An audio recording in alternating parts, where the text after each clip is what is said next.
جیسا کہ ہم پچھلے ویڈیو میں پڑھ رہے تھے کہ جائز اور ناجائز روزی کمانے کے ذرائع کون سے ہیں۔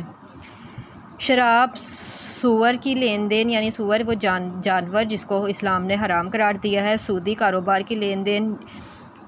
رشوت خوری، چوری، ڈکیتی، دھوکوں فریب کے ذریعے مال حاصل کرنا، ناپ تول میں کمی کرنا، یعنی کہ تجارت میں بھی یہ حرام خوری ہو سکتی ہے کہ اگر آپ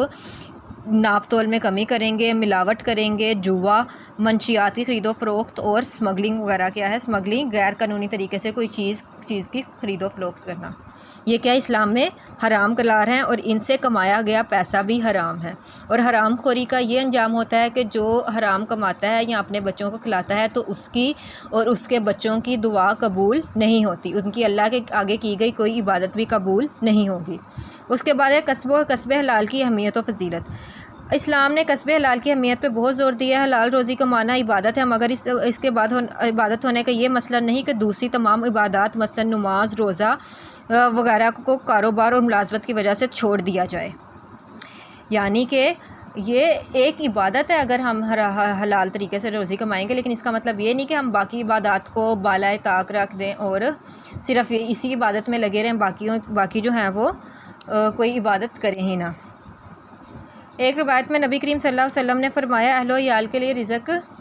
تلاش کرو، یہ بھی جہاد فی سبیل اللہ، یعنی کہ یہ اللہ کی راہ میں جہاد ہے، لیکن اس کا مطلب یہ نہیں کہ اگر یہ کام کر رہے ہیں تو باقی ساری عبادات کو چھوڑ دیں۔ رسول اللہ صلی اللہ علیہ وسلم نے فرمایا، حلال روزی فرض ہے کے بعد ایک فرض ہے، یعنی کہ نماز اور روزہ فرض ہے، ان کے بعد یہ حلال روزی کمانا فرض ہے۔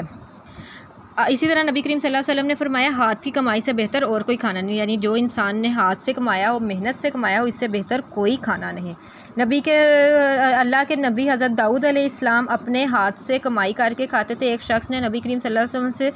سوال کیا، یعنی کہ ان سے کوئی خیرات مانگی، تو آپ صلی اللہ علیہ وسلم نے اسے کلہاڑا دے کے حکم فرمایا، جاؤ جنگل سے لکڑیاں کاٹ کر لاؤ، انہیں فروخت کر کے اپنا رزق کماؤ۔ ادھر یہ پورا واقعہ تو نہیں لکھا ہوا، لیکن یہ واقعہ اصل میں اس طرح ہے کہ ایک صحابی آپ کے پاس آئے تھے اور وہ بہت ہی غریب تھے اور انہوں نے آپ سے بھیک مانگی تھی۔ نبی کریم صلی اللہ علیہ وسلم نے بھیک دینے کی بجائے انہیں کلہاڑا دیا تھا اور کہا تھا کہ تم اس سے جا کے جنگل میں لکڑیاں کاٹو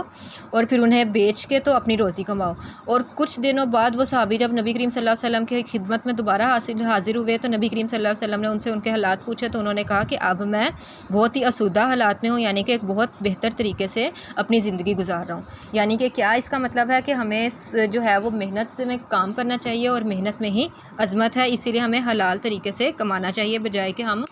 بنا محنت کے اور حرام طریقے سے کمائیں۔